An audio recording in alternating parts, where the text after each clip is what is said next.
My grandfather was a restaurant owner. My father was a restaurant owner. My name is Vincent Yao Lim. I'm a chef, content creator, and restaurant owner. Owning and running a Chinese restaurant is one of the hardest and most valuable things I think you can do. When we first arrived in Australia, my dad opened a Chinese restaurant. I would go there every single day to help him out. That was my way to spend time with him. And slowly, I developed my love for cooking. At the age of 15, I was able to use a wok to cook and to serve customers. Now, I'm running a 100-seater Chinese restaurant. The hard work that I saw my dad put into Chinese food makes me feel really proud. Proud that I was lucky enough to learn from a master. When I tell people that I'm a chef cooking Chinese food, I want people to value it the same way that I do. So what is the value of Chinese food? Is it the taste? Is it the hard work and the training? Or is it the dish's history and the nostalgia it makes us feel? To me, it is all of those things. But being in the restaurant industry, I can tell you the most obvious value of food, and that is the price at which we choose to set it at. The perception of Chinese food is that it is indulgent, yet cheap. But the value of Chinese food is so much more than that. There is no formal culinary school to train to be a Chinese chef, and after the pandemic, there was a shortage of Chinese chefs in Australia. Now the cost of ingredients, labor, and demand for Chinese food is high. The amount of skill required to cook the first dish that I ever learned doesn't match up to the price. The first dish that I ever learned to cook was the fried rice. Fried rice is the easiest dish to cook, but also the hardest dish to get right. I actually wasn't allowed to serve customers until I got this dish right. The oil goes into the wok first, but only when the wok is hot enough. The egg goes in next. This creates a non-stick coating for when the rice hits the hot wok.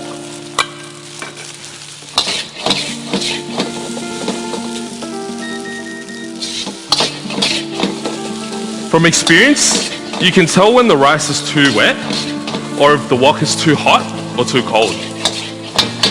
All these small factors will create a different end result. If the rice is too wet, you lose the smoky aromatic flavor.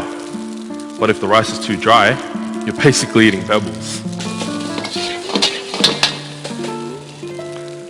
Now we add a little bit of yum yum.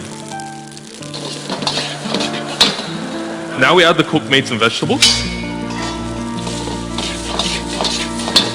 I'm tossing it to combine the flavors of the meat and vegetables with the rice.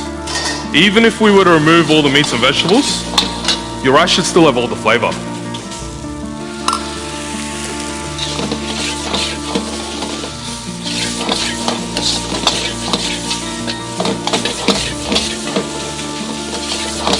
From years of experience, I can tell you the difference between a good fried rice just from the feel and from the smell, without even having to take a bite.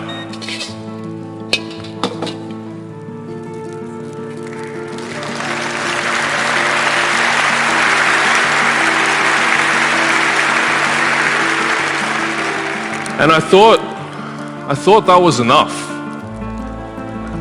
But I realized cooking with one wok was way too slow.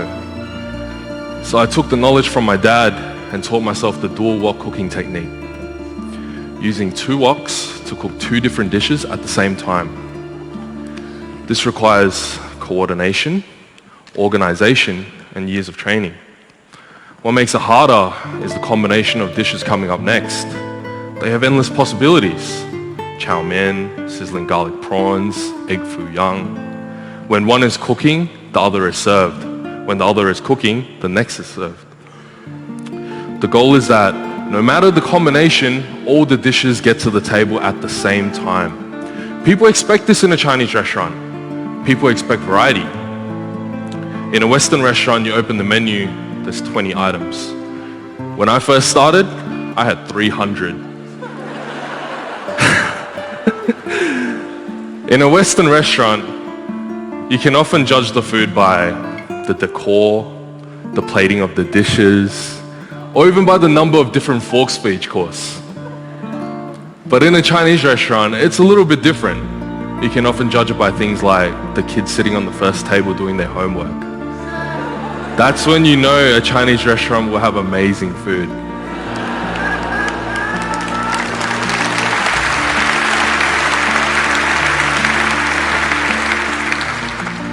I was that kid.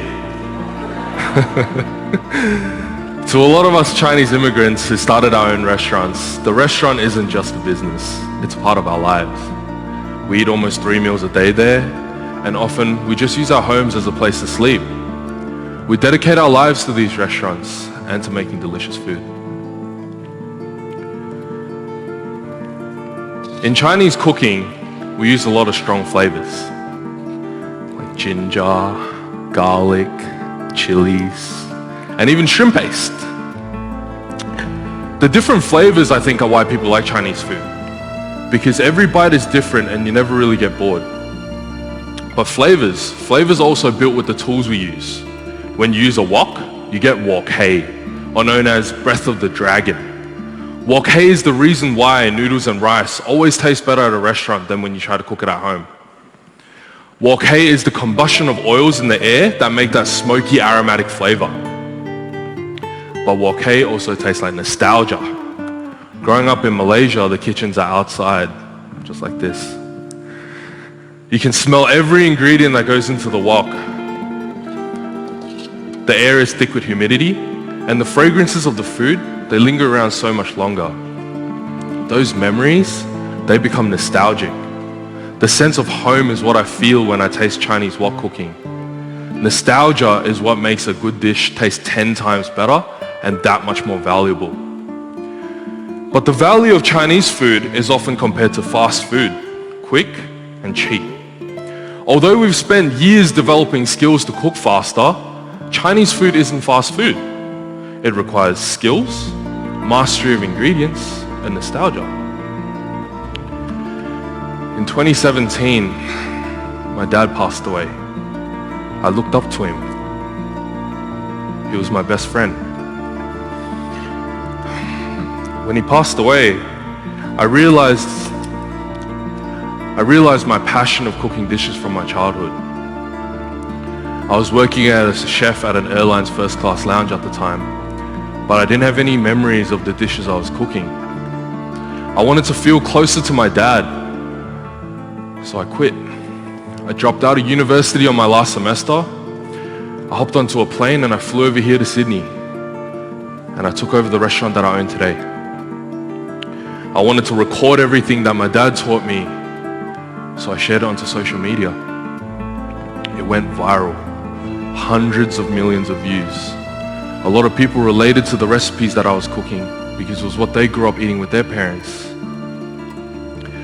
I remember this one fried rice he made. I was 8 years old at the time. It was the first time I recall my dad stepping into the kitchen cooking. He made this fried rice with spam, seafood, peas, and a little bit of dark soy sauce. It was a little bit salty, but it was the best fried rice that I've ever had. I cook, and I've always cooked because it was a way to connect with my dad. It was something that we shared. Cooking represents all the hard work and memories that we had learning the art, mastering the skills, and understanding the history of Chinese food. To me, the value of Chinese food is so much more than the prices you pay at my restaurant. So the next time you visit a Chinese restaurant, just remember, it's not just a plate of fried rice. It's so much more than that. Thank you.